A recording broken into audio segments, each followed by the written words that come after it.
Yeah, go ahead. Yeah. Rose Abdoo, ladies and gentlemen. Hello.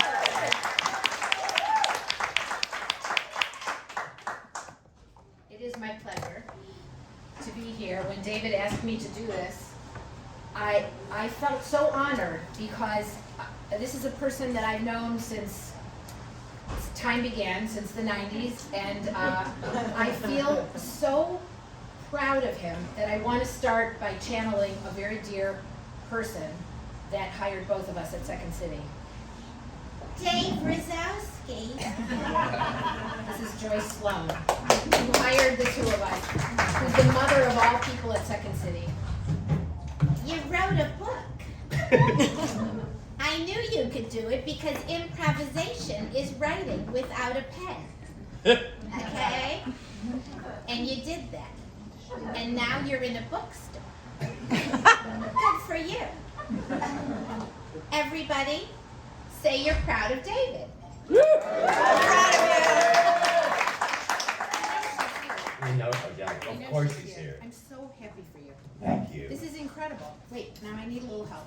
I think we do that. I need to do the thing. With the thing. With the thing. You know, I wanted to be do this as Dave's version of James Lipton inside the actor's studio, and I had all these questions that I started writing down and planning out. What do I want to ask him? Because I've read the book and I have so many questions, and I want to plan out this and do it in sections. And then I thought, the very nature of planning it out is against everything that that the Subversive's Guide to Improvisation is about, right?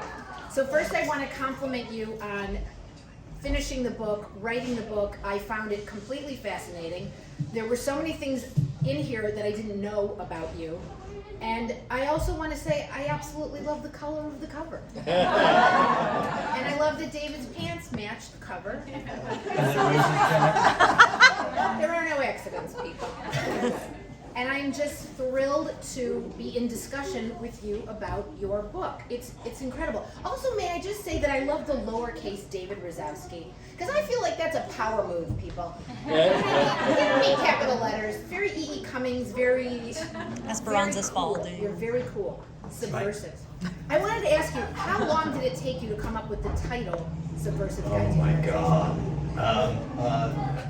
And again, if I ever ask you anything and you go pass, you can always pass. Oh yeah, there's nothing personal about that. Laura and I poured, my girlfriend Laura and I poured over it for a long time, a really long time, and then my editor came up with it and it was like, oh, that's the title. Oh wow, okay. That's the title. So somebody else named But Laura came up with Moving Beyond Yes and. Yes. And Laura came because that's what wise people do. Yeah, she came up with that. It's incredible. And what I wanted I think it's a perfect title. It is a perfect It title. is, and it's a perfect title because it makes me go, oh, I'm not responsible for anything other than being subversive. Cool. That's right. And I love that you go back to it. I think a runner for me in reading it, it was you saying, let's get into some trouble. Let's make some trouble. Right. And I think as a person who, I'm sure many, all of you out here have improvised, most of you out here have improvised. It's like one of those things where I believe that getting so involved with the rules and setting up the scene up front and doing the never asking questions and constantly yes and made me lose the joy of improvisation not because I didn't master the rules, because I did, but because I was thinking with my partner, you're not doing it right, you're not doing it right, you're not doing it right, you're not doing it right. And how can you be creative and joyful? And what you have all over anyone I've ever watched on stage, which is what I love about you, is the joy and the idea of creating the tension, not being afraid to say no, and causing trouble. Right. So can you talk to me a little bit about when you were teaching, when you realized that the methodology that you have so beautifully detailed in this book started to be like, wait a minute, we don't need to follow these rules. And we were both trained by similar people at Second City, Martin DeMott, Don DePaulo, and those were the rules of improvisation. Right. So when did you first decide, you know what, I'm going to break this up, and you realized my own methodology is coming into play? It's really a good question. The people that we work with, That's a good question. well, I'm looking out here and I'm looking out here and I'm seeing all these people that I've worked with, Yeah. and all these people that I've worked with, we've lasted because we haven't followed the rules. That's right. Okay. I look at what you and I have done. I look at what Pat has done. It's like we have never followed the rules, and we've made that work because we worked with people who didn't want to follow the rules. And it was really hard, methodology for me, the moment I went, oh, this is my, because I was searching for my methodology. I was searching for what is it that makes my work different than other people's work. And I know that it's different, and I felt like I haven't codified it yet. And yet in the back of my mind, it's sort of like I was always looking for the word methodology. I didn't know, but I felt like I'm gonna find that word. Someone is going to say that word, and I'm gonna go, that's the word that I've been looking for. And so with this methodology, it all came together when I got essentially fired from Second City, and I felt like, oh, I don't have to follow these rules. And when I was let go of Second City, and you know, it's Second City's way of firing you. When I was let go at Second City, I felt like I can do whatever the hell I want to do. Yes. And then what I realized was people. I hear Laura saying, "Slow down." What I realized, because I've heard this story before, and I want to rush through it, but you haven't heard this story. What I realized is the rules were boxing me in, and I was also watching people who were being boxed in too. Right. So while I was at Second City, I had my own classes there as a teacher, but also as the artistic director. I had my own classes there, and I would that were unstuck in their curriculum, in Second City's curriculum. And I would look at people and I'd go, why are they struggling? Why was that scene cool? And then it stopped being cool. It stopped being cool because people were fighting to get the rules down. I want to do this next thing, but it means I have to say no. I'm compelled to talk about someone who's not here, but I can't because the rules. I'm like, what is going on? And people are saying, I was told not to say no. It's like, by who? Not by me. And it's hard for people. It still is hard for people. When you first learned don't say no, always yes and, how did you feel as a young improviser doing that, using that? Do you remember fighting against it, or is it something that you grew to sort of? Well, because I started out, my improv training started out with Geese Theater Company in prisons, and I was working in prisons doing mask work, improv mask work in prisons. I'm sorry, I don't mean to interrupt. I just need to the audience to be reiterated that working in prisons. I mean, David, when we first started in Second City in the 90s, I knew that he was this guy that had this splatter theater t-shirt and like a leather jacket, and he was really cool, and someone went, you know, he's done a show in a prison. We were like, you know, prison? I thought you did a show in a prison one time. Then I read this whole chapter about Geese Theater Company. You lived on a bus. I'm fascinated by this, and sleeping on the foam mattress, the specificity that you recall what it felt like to tour on that bus and be in these prisons and do work that let these prisoners see themselves reflected back. I'm so beyond impressed with you. It made me kind of go, I always thought you were cool. You're cooler than I thought you were. You're just cooler than to live through that. And I want you to talk a little bit about the scenes you had to do that really spoke to the prisoners, because the Geese Island thing really, it was. There were a couple things in there. One being, so in Geese Company, I was in Geese Company with, Geese Company is a theater company that performs in prisons doing mask work across the United States. It all started in Britain, but then they moved out here. They opened up a place out here, and they were based out of Cornelia and Broadway in Chicago. And it was, there wasn't anything like it at that time. It's 1983, and there's no improv in 1983. And there was, but it was like, anyway.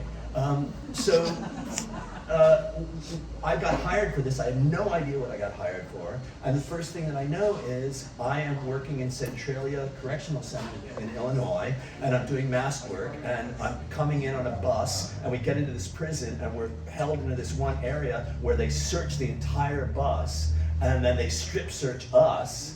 And then we go in, it's like, well, there we go. You know, this is not zip zap zop. So, zip zap zop. And then you go in, and at that time, there were 5 of us in the cast. And one of the actresses and I started a relationship. Her name is Laura, but not this Laura. I've gone out with 4 Lauras. And Laura and I, and this is an interesting thing because Laura and I, we were a couple, and this is just such a lesson to me that not many improvisers have. And the lesson is this: there's a difference between the actor and the character. The actor is compelled to do something, and the character is the puppet. The character is the puppet. But what you have to do is you've got to take care of your partner, and you've got to take care of what it is that's going on. So there was a scene we did at Raleigh-Durham, North Carolina. We did the North Carolina Women's. It's Women's Correctional Center, whatever that's called. And when Geese Company comes into a women's joint, the women have to win. They've got to win. We've got to empower the women. Right. And so the person that was in charge, his name was John Bergman, was in charge of the show. And again, we're all in mask work, and he would throw shit at us, and we would have to go, that's what we're going to be doing. And he said, he whispered into Laura's ear, he's been cheating on you, he's been beating you, he's been sexually abusing you, verbally abusing you, go off on him. And she went off on me saying, how dare you do that to me? Who do you think you are? I'm in charge, blah, blah, blah. And then afterwards, I was pissed. David was pissed. David, the actor. David. And I said to Laura, I cannot believe that you did that. And she said, I wasn't talking to you. She was playing the character. She was playing a character. And because she wasn't talking to me, I get to not be me, and she gets to not be her. So one of the things that came out is, with improvisation here, one of the things is, as an improv teacher, I'm freeing you from being you. I'm freeing you from being you. I don't want to, yourself doesn't matter to me. Does that make sense? Yes. Who you are outside of the theater doesn't matter. And that got me angry. It got me angry because I felt like too many actors are holding themselves back because they're afraid they need to protect themselves. Well, you aren't yourself up there. You are playing an actor. If I hired you to play Ophelia, if I paid you to play Ophelia, no, you're not going to go, I can't play Ophelia because she dies and we're going to Wisconsin next week. And it's like, no, your character dies. Well, that's why improvisation is so fascinating. I'm sorry, spoiler alert. But I feel like because you do have to bring so much of yourself to the art of improvisation, you're bringing, like you when we were doing sets back in the day, everything that would happen during your day. Improv sets. Yeah. Yes. You would bring, whether it's who you met on the bus. David, one very funny thing in the book, there are little things that I didn't know about you, like what you did for a living while you were touring, was just tell them that. Yeah. I had a job, and I was a courier, and I worked for a place called Elmar Mole Clinical Lab on Lincoln near Western in Chicago. Clinical lab. And it's, right? Yeah. Let's hear it for the clinical lab. Clinical lab. So We have a there big- were samples. And so I would take stool sample, anything that came out of your body, oozed out of your body, or any way that it got out of your body. And I would go to a place, pick that up in any kind of receptacle, and I would put it in, it would have to be sealed up in the lid of a file box. You know the file boxes that you get at Staples? Yeah. We didn't No use a seals? cooler. We just used the lid. And they're sloshing around, dumping pee in the backseat. And that was my survival I job. wanted everyone to know that. And what did Richard Label call that? The duty run. Yeah. Dave's duty run. It's a duty run. But Dave's I duty run. remember when you're saying that, yes, you are another person, but you would bring different things, because I feel like I remember you doing a scene or something based on your daily life, as we all did. We would find things, you know how you guys do it. Everything's something that happens to you on the bus that day, or in LA's case, in line at a coffee shop or whatever. So you're bringing so much of yourself to it. Right. But you're not you. You're not you. You're not You're you. bringing it's you if you can be. It's you being the greatest you that you could be. And what I mean by that Yes. is, you get to say something you've never said. That's You get to right. say something that you said but not eloquently enough. You get to see something that someone else said and you think that you could say it better. Like, you get to say all those things. And it's an amazing opportunity. And so when people are saying you can't, the rules of improvisation, that's why it's called subversive, because the rules of improvisation say you can't ask questions, you can't deny, you can't talk about people who aren't there. And it's like, how many other, I should write up, how many other artistic venues are there where you're told what you can't do? Right. Like a movie, they don't say, every movie's talking about someone who's not there. There's not a place on earth or in the universe where you're not talking about someone who's not there. The International Space Station. We're not there. They're talking about us there. And what's more, there's 3 great things in the world. Eating,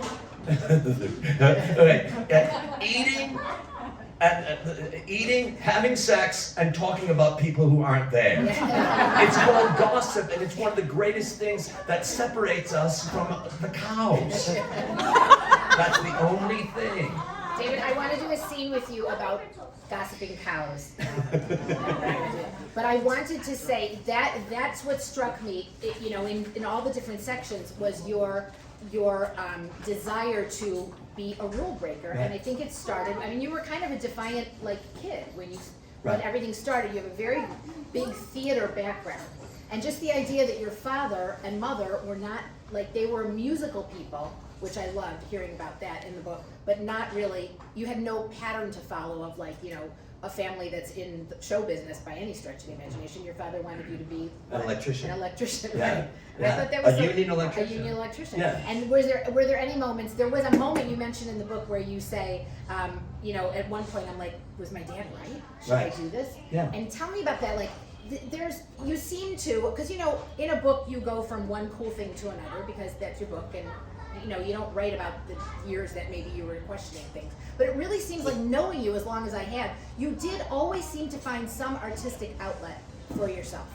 You were always doing something cool, something creative, and you always seem to have a following of people. And you're just that person, And I just wanted to say this. All of this could have been in a phone call leading up to this night, but I want to say it in front of everybody that when I saw you on stage, I recognized you. I was like, I know him. I didn't know you. Your voice was familiar to me. I was like, oh, I know him. I'm supposed to know him. And I feel like you have that quality. Do you agree with me? That he has that quality of you want to know, people want to know you. And I think that's what made you a very an easy teacher. Well, what happened, thank People you very want to much. follow you. When people give you slack Yeah. like that, what comes with that is confidence. Mm-hmm. And what comes with confidence is your ability to it gives you agency. Right. It gives you agency, and because you have agency, it's like, I am going to say this. This is what I'm going to say. Right. And that agency, other people are attracted to that, and I'm attracted to that too. I'm attracted to people because everybody that we had at Second City Yes. that you love working with were people that had agency over their creative process. Yes. Jane Morris, Jeff Michalski, Yes. certainly Nate Herman, all these people that were whacked out in the head Yes. that should be somewhere else in a room watched. It's like those people had agency over what they did. Yes. And where we worked, I'll slow down. And where we worked, I can't. And where we worked, said, it's Martin Demont's line. Martin Demont, one of our favorite teachers, said, I am the midwife to your voice. And I love that. And that's what makes Second City different. Second City said, I am the midwife to your voice. I want you to say something. I'm not going to tell you what to say, but I want you to say something. Right. And I took that and ran with it. I think that is the common thread, is why I always say that Second City was full of all the people that my mother told me never to play with. And there we were in a van crossing the country together. But I feel like the other thing that your book was like going down memory lane of feeling what theater was like, what the scene was like in Chicago in the 80s and the early 90s, and splatter theater. And I wanted to ask you a little bit more about splatter theater. This is a company that David was involved with and that later became Annoyance, really? Yeah. The Annoyance Theater, which became very famous. And the idea of doing a show where everybody dies. I wanted you to talk a little bit about that. Splatter Theater was the brainchild of Mick Napier. and Mick got a bunch of people together. Pat, I was going to school at the time, but Brett was in it. Brett was in it, but it was like a lot of people at Indiana University who was the alma mater there and threw all that kind of stuff together. And Mick said, he loves splatter movies. He just loved splatter movies. And he said, we're going to write a splatter movie play. And so he got 13 people together, 13 or 14 people together. We had, we created this show. It was a 3-act show. It was really cool. White set, white clothes, white paint, white everything. And then at the end of the show, there was blood all over. They had, like for me, I got killed with a gardening shears shoved against my neck and a door opens up. Brett Pazel was a character that talked too much, and the killer ripped her tongue out, and we had an actual cow's tongue, and there was a dog that was in, a mixed dog, Kahlua was in the show, and she would look forward every night to the tongue being ripped out, and then she would eat the tongue on stage. It was fantastic, it was fantastic. But the kind of things you could not do now. No. Barry Saltzman Yeah. was in it, and he played a cop whose name was Hayworth. Rita Hayworth. Yeah. Officer Rita Hayworth. Don't ask. Yeah. And he was garroted with a pole, and the killer just took out how many feet? Like 17 to 20 feet of intestines. With Barry screaming the whole time. Yeah, screaming the whole time, like no. No, just went on for too long. And the audiences. The audience loved it. What I loved about the intestine one, was they would go to a butcher and have the butcher fill the sausage roll with butterscotch pudding. And then come on, right? And then it was taken out. So, I'm sorry, one more thing about this.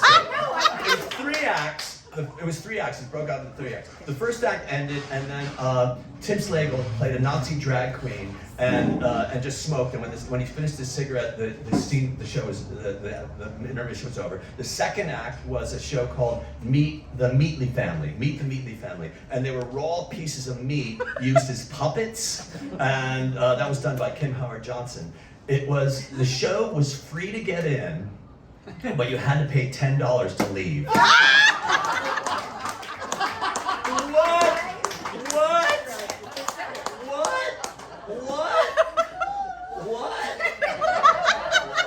I'm sorry, so at the end of the show, it was a mess. It was just blood and guts and gore, but we did 2 shows Friday, 2 shows Saturday, so we got everybody out. We had a second pair of costumes. We mopped the floor.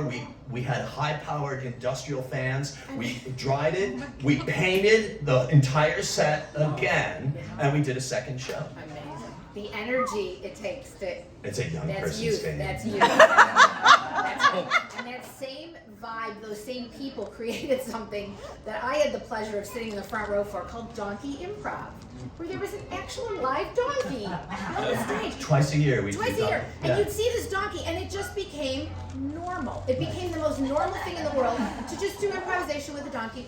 Yeah. And you'd be like, I want to go see the donkey show. The donkey could be anything except a donkey. Right. So it could be, you come over, it's like, hi, hi, Mrs. Horowitz. Is Nancy ready? Nancy's getting ready for prom. It's like, great. Nancy, you look great. And it's like, she's being quiet. And it was just a donkey. It's a donkey. And I think we had a monkey too. Oh, there was all kinds of stuff. But to me, it's like that. I love the types of things that you've done have been so varied, whether it's the prisons or the splatter theater, or that all those things led to you being the you that you are you. And I love the part of the book where you talked about Steve Colbert, which made me remember things like, we love to be around people, correct me if I'm wrong, that learn to love the bomb, that love failure. Because that's where the most fun. So Absolutely. Please tell the story. I mean, I know you guys are all. I'm gonna read it. You've I either think read- I'm gonna yes, you read should it. read I'm it. gonna read it. Then- I'm gonna read it. And you know what I have over here? Is it bookmarked? I have it over here. The story of the laughing collapse. Yeah. That's what Um, Sorry, I have this here, and here we go, and book reading, and here we go. Page, you can all follow, page 80. Page Katie, you can follow. All right, Open your good. hymnals And to page 80. we got the choir ready. Here's page 80. And so this is Colbert when he was being interviewed on. Stephen Colbert is a show on cable access, CBS late at night. So this is it. I'll read this to you. This is it's called Colbert's Epiphany, and it's in his voice. It was at ETC where Stephen realized he wanted to make comedy his life's focus.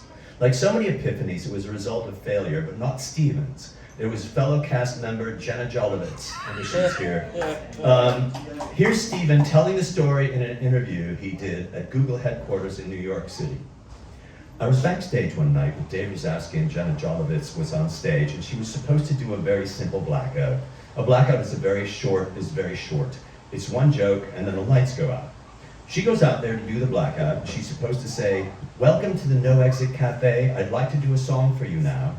Then she does a bit where she tunes the guitar for too long, then says, "This is a song for the whales," then whistles and clicks like a whale. Not great laughs, but it worked every time. Jenna goes out there to do it and does this. "I'd like to do a song." I have to do Jenna's voice. "I'd like to do a song for the whales." No, I'm sorry. She says, "I'd like to I like to do a song for the whales. Right, well, but she didn't. She goes, "I'd like to do a song for you right now," and goes into her whistling and clicking and whale sounds. Dave and I are backstage waiting to go on for the next scene, and we said, "It's not getting laughs. This blackout is foolproof, but no laughs at all. Something's wrong." And then Jenna says, "Oh, I forgot. It's a song for the whales." Dave and I burst into laughter backstage, and we threw our arms around each other in the agony of her failure. And we're just laughing. We fell like a collapsing teepee. We just fell to the ground, and Dave's feet went out onto the stage as we held each other like lovers. We all knew it was the most intimate, joyful experience at her pain. She could hear it happen. She could see our feet. And then she started laughing at how wonderfully she had just failed. I thought at that moment, this is what I want. If failure of this scale can cause this much joy for anyone, then this is the healthiest thing I could do with the rest of my life, and I will do nothing else. And I have never looked back from that moment, he says. I love that you remembered that. One of the happiest memories we had were when the show was just going horribly. Right, right. It's like, because, I don't know, John always says this too, my husband, that you remember the fun, happy times, but the really embarrassing, horrible times make better stories. Right. And one of my favorite stories of yours, and I'm gonna make you maybe read it again unless you just wanna tell it, is when you're in the theater, because I feel like the moments where you just feel like, I wanna help, I know how to improvise, I want you to tell the story of being at the play. Oh, okay. So this is horrible for some people, but I don't have that gene anymore. So I'm gonna have to find this here. It's from my TED Talk. Yes. A TED Talk. Thank you for coming to my TED Talk. Jeez, that's turned into that meme. I'm sorry, we're gonna find it here. Improv plus Buddhism equals TED Talk. Page 161, y'all. We'll follow through in the home game version. That was something people used to say in the old days. All right, so I have a couple of real life examples of how deeply ingrained improv and Buddhism are in my life. These are the stories I use in my TEDx Auckland talk, "The process of your life is the product of your life." And first I was visiting Chicago, and my friend D Ryan, for those of you who are taking notes, invited me to see Red, a play about expressionist painter Mark Rothko and his assistant, and the paintings Rothko had commissioned to do for a New York hotel. It was the last night of the play, so the tickets I got were in the nosebleed section of the 1,800-seat Goodman Theater. Jesus Christ. The play begins when the actor playing Rothko looks at his assistant and with a sweeping gesture asks, "What are these paintings telling you?" The assistant doesn't answer, so he asks more loudly, "What are these paintings telling you?" Again, the assistant doesn't answer, so finally, more assertively, he bellows, "What are these paintings telling you?" It sounded to me like he was asking for a suggestion for an improv scene.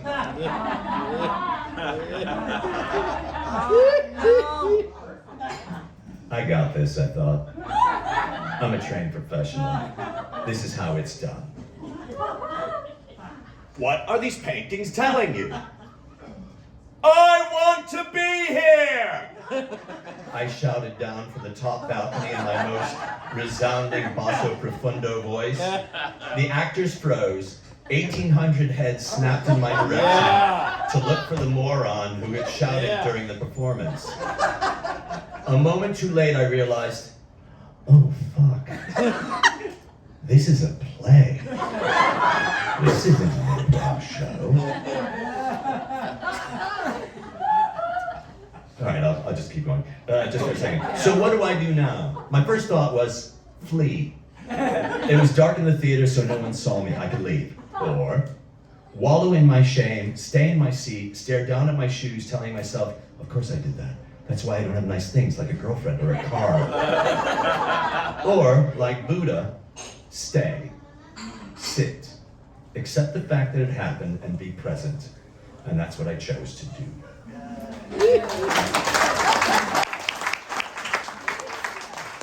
One of the many examples in this book, and why I loved it so much, is that you turn these weird sort of failures and embarrassments that anybody else would maybe like cringe and play over in their mind of how horrible it was, and you're like, so what? That happened, so what? Move on. Right.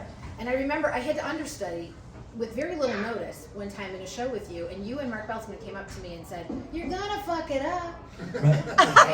And it just immediately relaxes you when you're a person that you just, I want to get everything right, I want to do everything perfectly. That your freedom like that is what it made. When I read this, I thought, well, I want to go to one of the many cool, unbelievably cool places that you've taught improv all over the world. You all know him, but you know, I just want to brag about you all the time. That I wanted to be in one of your classes, you know, and I'm hoping that people, when they get this, they will feel that way when you see all the examples of the different scenes, and you will want to take one of your workshops just to experience what that was like for your own life, you know? How did teaching, okay, now you have written this book.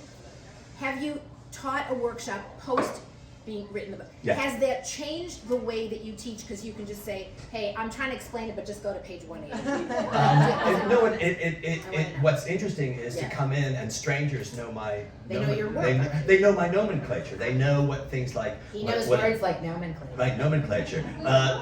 So they know when, and this might mean something to some of you and doesn't to others, and some people that I have worked with a long time ago, that I didn't have this terminology back then, but I figured it out.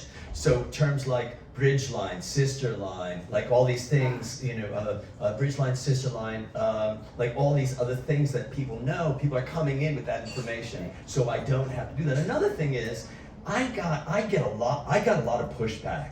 Because people, I get a lot of pushback because I'm saying the rules are stupid. Stupid rules are stupid. And people would yell at me. I had people walking out of my classes because they're like, I'm not used to this, I don't know what to do with it. It's like, great, leave. And then after a while I was like, don't leave, tell me why you're leaving. And I'm very passionate about what I'm doing, and I think that a lot of teachers, and this is what gets me, a lot of improv teachers just go, it's a job, I'm just here, but I get in your face, and anybody that's ever been in a class knows that you'll be doing a scene, and I'll be right here on your shoulder going, go, go, go, get him, attack, get him, go, get him, say it, say it, say it, say it, and people aren't used to that, and I'm like, look, this is improv is acting. That's right. All improv is acting. And I'm not here to hold your hand, and I'm not here to do a workshop on how you can best get a laugh. Because the product of improvisation isn't the laugh. That's right. The product of improvisation is watching two people interact with each other, and when we know how to do that in a very skillful way, the work is beautiful. Yes. And what Rachel was doing over here, and let's talk about that. Yes. What Rachel Hamilton, one of the greatest actors I have ever worked with, when she's up there doing that, she knows what she's doing. And so there's no false moves. And it doesn't happen because we just go, let's throw a couple people up there and get a suggestion. Well, screw the suggestion. I don't take suggestions. You know, I just don't. because it gets you into doing the same scene you've done a million times. And I like how in the book you say very frequently, where's the fun in that? Right. A lot of times when you'll give these examples of the way you don't want a scene to go and the way you do. And all the examples in it, I wanted to ask you a little bit about the examples in the book of the different scenes. Did those come from actual workshops, or are those just something that you're writing it and you wrote the different names? First of all, the names of the people, there's a lot of names that I recognize. So it's like, did you come up with the many scene examples from actual workshops that you taught, or were they from your own? There's a lot of these are things where I've been in that scene and I've watched You've been that in that scene. scene and watched And a that lot of these was, and I can't tell you when I say that a co-author of this book were all of my students. They were all my students, you know, and right? Give yourself a hand. The co-author of this book were all my students, and so because of COVID, you know, we were watching, and it's like, there's a chapter called, Are You Really Gonna Make Me Do That Scene? And it's like, how many times have you been in a scene and like, I don't want to do this scene, how do I get out of this scene? And there are examples in the book of how to get out of that scene. And it started with me just going, I got 5 or 7 ideas. And then I posted it, like I said to my students, what? And now we got 30. Because they're like, oh, what about this? Or when somebody is being... Ones you've seen over and over. But it's not just that. It's when somebody is being somebody is being racist or bigoted. When somebody is starting a scene and they're talking too much. When somebody's starting a scene and they won't listen to you. Like, what do you do? And all of these are basically about the Buddhist thing. It's like, just sit in it and let them exhaust themselves. Or look for that thing that grabs you by the heart and make that your point of view. What's your point of view? It's like, I have my point of view and you have your point of view. And when we're doing a scene together, you can't take my point of view and I can't take your point of view. And when we're working together, it's like, I gotta know what your point of view and you gotta know what my point of view is. And that's what keeps these scenes. The tension. Right. Yes. Right. And so my students help me with all that. So a lot of those are their examples. That's great. Incredible. Now, did you find that it was hard to hone down what you wanted to put in the book? Are there so many stories that you think, I could write a second book? Or did you feel like, you know what, I'm spent. I've put some... Laura can't look through this.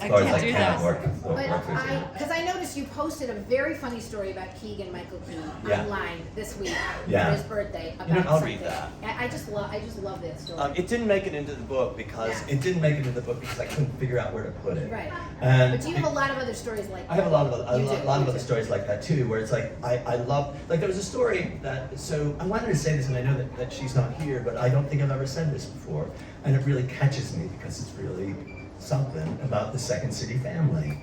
I probably shouldn't put this online now, but it's recorded, but I was officiating 2 of my friends' wedding, Tamara and Drew. And you were there, right? At that wedding, and were you there? You were there? And at the wedding, I was married at the time. The wedding was in March. And I'm officiating, and I was married for like 12 or 13 years at that time. And Mia comes up to me and she said,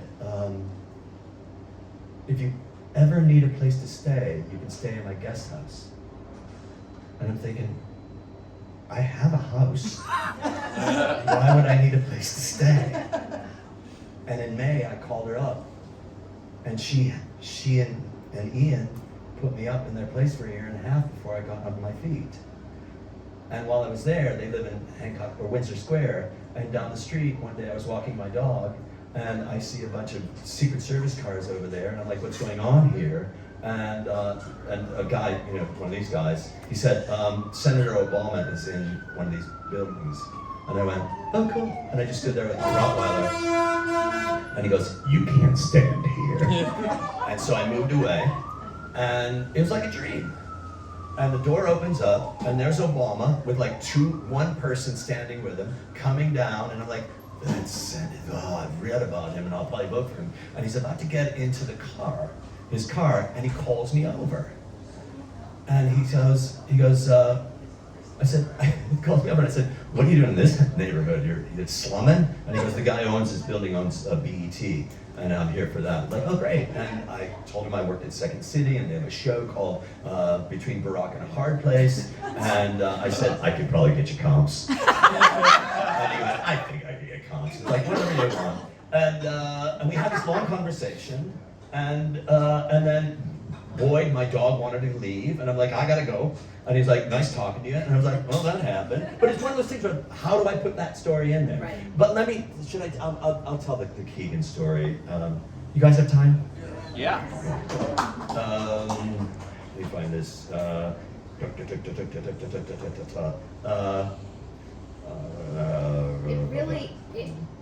As I was reading it, I was thinking, how do you even choose what goes in? But it does flow. It flows from your early life to your beginnings in theater, through the prison company, and then Second City resident companies, teaching in LA, and on to your methodology. Right.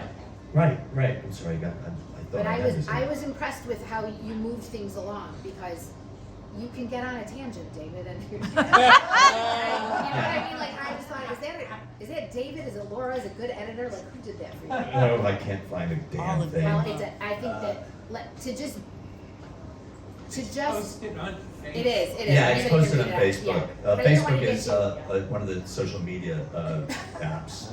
I don't want to get you sidetracked. I just wanted to say that there was so much material that is so wonderful that you had to really pick and choose. And if you found that as an author difficult, I had the best thing that somebody told me. Jeffrey Sweet, who wrote Something Wonderful Right Away. I told him I'm writing a book, and he said, hire a good editor. That's key. Hire a good editor. And this editor that I hired, Vera Cole, is like, she is an angel, and Laura can vouch for this, where I'd be screaming at her like, that's not my story, and I don't want to tell that story. And Vera would be like, whatever. And she was right. that's the kind of thing I wanted you to put your toy away. No, I want to read this No. thing. Oh, that's right. That's the kind of thing I wanted you to talk about, because I think for people there's people that we're all fascinated by improvisation, and we like to read books. That you wrote a book. You wrote a whole wrote a book. entire book. And so to me, all the story, and tell a little bit about like your memory is your memory, and you get to put whatever you want. Right. I think that's Right. interesting. I think Right. that's interesting. Yes. I will do that, and then I'm gonna have to read this. Yes. So I remember a story. I clearly remember being in ETC, which is a smaller theater at Second City, and I remember sitting there. It was a 2-show Friday, which means that there was no improv set. It was a 2-show Friday, and what's her name? Home Alone. I keep forgetting her name. Catherine O'Hara. Catherine O'Hara was watching the show.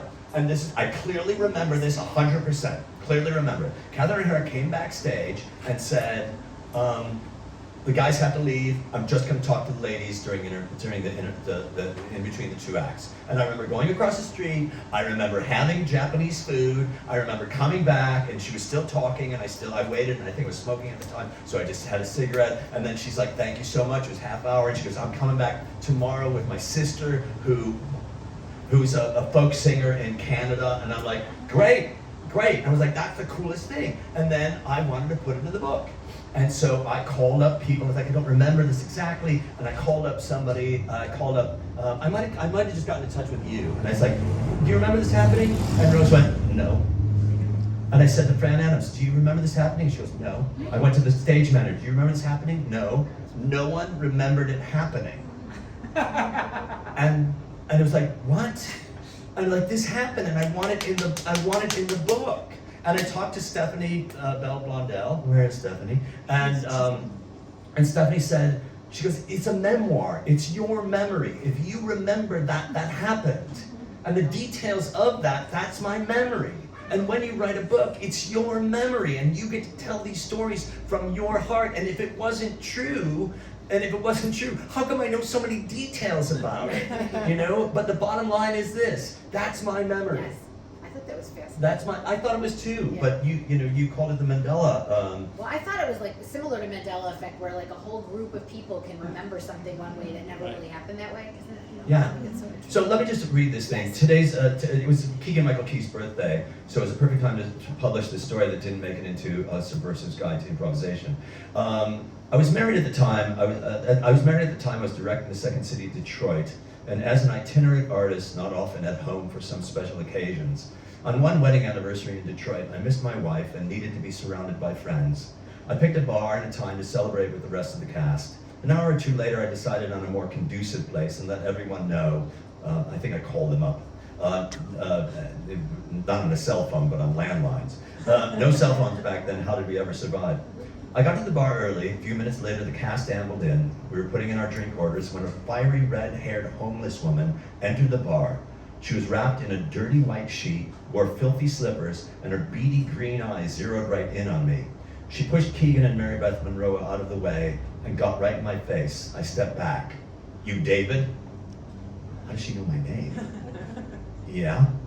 "You don't live here, do you? You're not from around here, are you?" I felt threatened. "No, I know where you're from, David. I know all about you." I took a step back.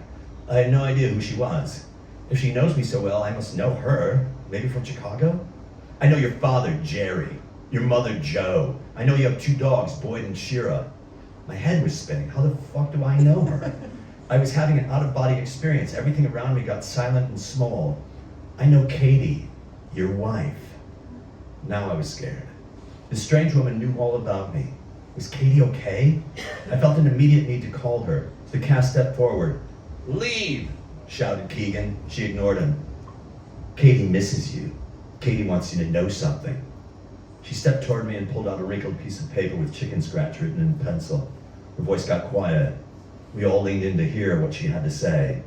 She read from the paper. "Katie wants you to know she loves you. She wants you to know, even though you're 1,000 miles away, she's still with you. She wants you to know she finds it funny that you travel to work while she works to travel." Time stopped. How did she know I would be at this bar? I changed the venue at the last minute. It was surreal. There was no logical explanation. Maybe she had some extrasensory ability. Maybe she had seen me enter the bar and telepathically connect with me. Was it magic? It felt like magic. It was. I felt blessed to have experienced it, and I had witnesses. The woman continued. "Katie wants you to know." With this, she removed her dirty sheet, revealing a full-on, immaculate Superman outfit with a big S on her chest and a blazing cape. "Katie wants you to know that she wishes you a happy anniversary."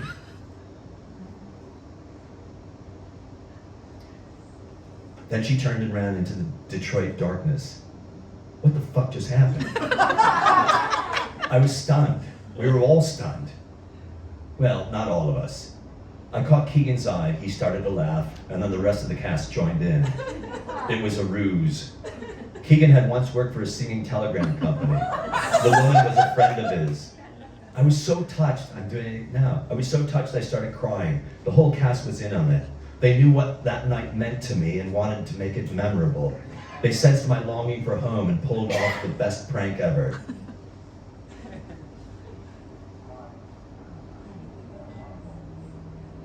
The cast took care of me.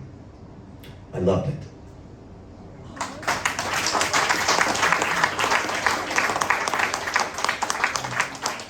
I wanted you to read it, and then I didn't want you to read it, and then I wanted you to read it, and then I got shy when you were reading it, and then I was worried for you when you were reading it, and then I was really scared for you reading it, and then you read it, and then I'm so glad you read it. I'm so glad you asked me to read it. And that's you. That's so you. That's so you. Is that you talk about taking care of people, and I think I'm guessing that's how people feel when you're leading them in one of your workshops, is they feel taken care of, they feel safe. And I believe that's why you enjoyed improvising with Carrie Clifford, with Tamara, with Rachel, because you feel like you said, she knows what she's doing. You're in a safe space. Right. You know, and I wonder why you chose that particular scene to open this night. What scene? Oh, that scene scene? that we saw Because Laura and I were talking and she wanted to see that scene. It's literally the only one I could remember. Okay. I'm so it was sorry. that. It was that. But I also love it because it celebrates Rachel. Yes. And I love Rachel. And so it celebrates I Rachel. feel like I'd love to take any kind of questions that you guys might have for David about, how his process or anything about improvisation, or if anybody has any questions at all. Anybody? Huh? I just want to say one thing I loved about the book, especially, was the improvisers are actors. Yes. And a lot of times, when I first, one of the things I came to reckon with, because I was a classically trained actor, which you stick to the rules and the words, then went to the annoyance right after I graduated, you know. So, but, and the paradigm I learned was that actors are afraid of comedy and comedians are afraid of acting. Right. Yeah. Yeah. And I feel like this book is like when we don't put the emphasis on the comedy, it becomes just acting, and it just becomes so much easier to do. I think, and the people that I love watching are people like you who are great actors that are also great comedians, because you have that combo platter. And it's a drag that there are half the people who are going, I don't want to be funny, but it's not about being funny. It's only part of it. But watching Rachel over here, you're going, wow, you just came up with that. I'm just watching you, and I believe that you're, a new attorney. And she was great, and it just flowed, and it just, it's like. But I also feel that improvisers get the short shrift, but it's because of what most improvisers do to themselves, which is like, I'm not worth it, so maybe I shouldn't get paid. And it's like, don't you understand? You're the director, the actor, you're everything in that. You're directing, you're acting, you're the writer, you're everything in that. And it's harder to do. You're a choreographer. It's harder to do than just finding your mark. And learning blocking. lines that somebody else wrote. Right. The TV show, Whose Line Is It Anyway? What do you think of that type of improv? I think it serves a purpose. It's commodity. It's not, I think that there's some art in it because these actors are phenomenal actors, but I believe that that's a commodity. It's a product. And when I'm talking to a lot of improvisers, because I think that it does a service in that it shows that you can make money doing improv, but it also does a disservice because most people, when they think of improvisation, that's what they think of. And that's what they think of because most improvisers most improv is awful. It's horrible. It's hard to watch, and most people are bad at it. And most people are bad at it because they're not committed to doing the work. And those people on Whose Line are phenomenal, but they do the work. They're great actors, and I love them. I really and they're special. Like Wayne Brady. I worked with Wayne Brady on Quick Wits. He's just unbelievable, So that's what I'm impressed. It's not my jam, and I auditioned for that show 4 times. And I asked to audition 5 times, and my agent said I called them up, and they said, "We know who David is." And I went, okay, well that was that. I guess yes, Francis. Could you talk a little bit about your process being an improviser and writing a book, and what that was like, and how long that took you, and what made you write this book? What made me? Great question. Bob made me write the book. What made me? For 3 years. At least 3 years. Oh, more than 3 years. What made me write this book was my students wanted me to write the book, and then I realized that because I traveled all over the world, I need to have a book so people can do something while I'm gone. As an improviser, what I thought was really important in writing the book was holding on to my point of view. Was at the beginning of the book, knowing that the memoir portion of the book had that point of view is my memoir. Writing a memoir is a point of view. That has to pay off in the rest of the book. Why are you telling me about this if it doesn't matter later on? So all of these things, so that's why the Obama thing didn't make it. Because it's just a story. And that's why, the Keegan thing didn't make it, because it's just a story. And if I wanted to, I could have crushed it and made it to be about having good partners in it. It's like, it didn't feel right. And if it doesn't feel right, you can't write about it. You just can't write about it. And when you're writing your memoir, somebody once said, the first draft is for you. And what's really great about that is overwrite the hell out of it, and then have somebody go, this is boring, this is dumb, this is redundant, we don't need that. And then you pare it down after you argue with people, and then you have a memoir. The memoir almost didn't make it into the book because the memoir didn't make it because I felt like, who wants to read this? Nobody wants to read this. Ooh, but everybody. But it was just the second part and the third part of the book. I feel like I respect you more as a teacher knowing you had done all the things in the beginning of the book. Mm-hmm. I just think that gives you such credibility. And that's what Mark Larson said, who wrote this book called Ensemble, and if it's over here, you should buy it. But he wrote this book, he's saying, you've got to have both parts in this, because it really does pay off. And it also gives me an opportunity to thank people like you, Francis. No, really, honest to God. Who have worked side by side with me. And it's just like, I needed to celebrate that. And I needed people to know that you can't do this by yourself. And that Proud of you. oh, I love you so much. I love you so much. Okay. Any other? Yeah. I have a question about if you've, one, recorded it to be listened to, Ooh. and two, how do you feel? Because I remember before you had this book, you told me and people in our class at Steppenwolf to read Buddhism Plain and Simple. That this is the best guide to my way of working that I've seen. And that book has changed my life. I've read it multiple times. I bring that work into the work that I do, which is improvised acting, and I never would have thought that it would have translated all those fucking notebooks that is the pre-version of this book, of the how-to.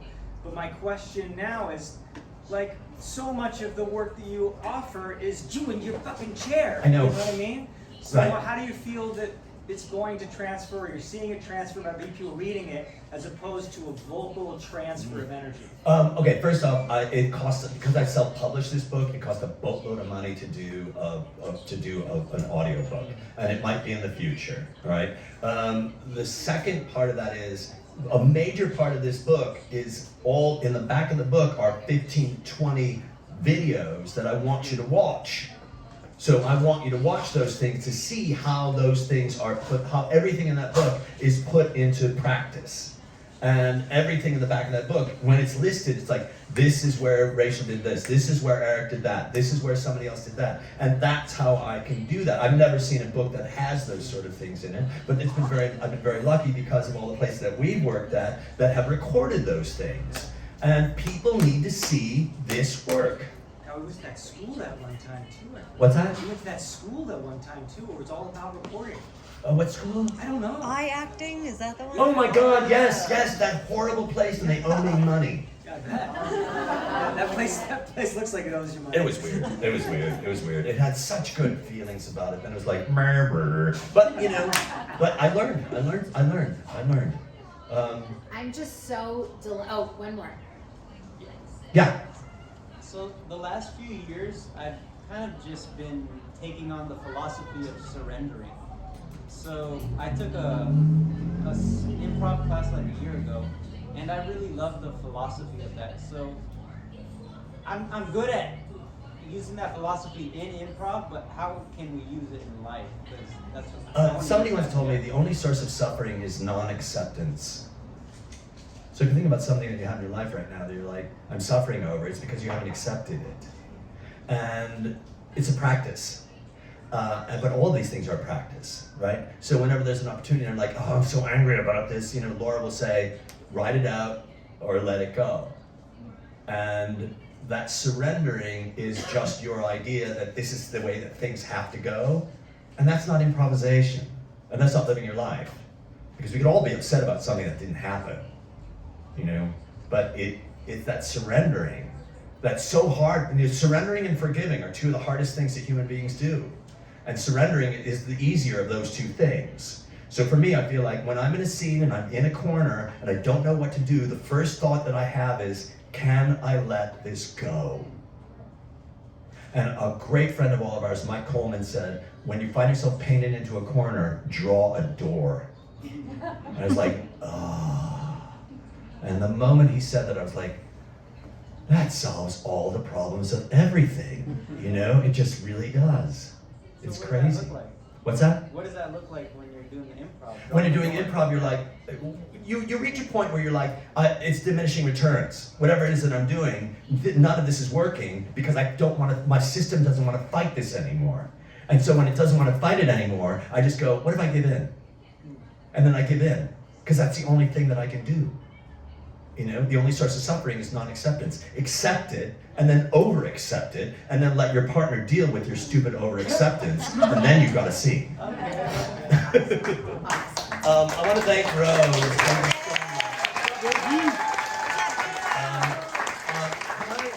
Do I have any of the Village people here? Village Well people? Do we have time to sell anything, or is it, do we, you know, if we had to? What do you think? why we're here. I love it. I love it. So what should we do here? Because I know that people want me to sign a book, and I would like to do that. And we've got other books to sell if you want to buy them. My books, These if are you not want for to buy sale, it. but aren't they cute? Right. They're adorable.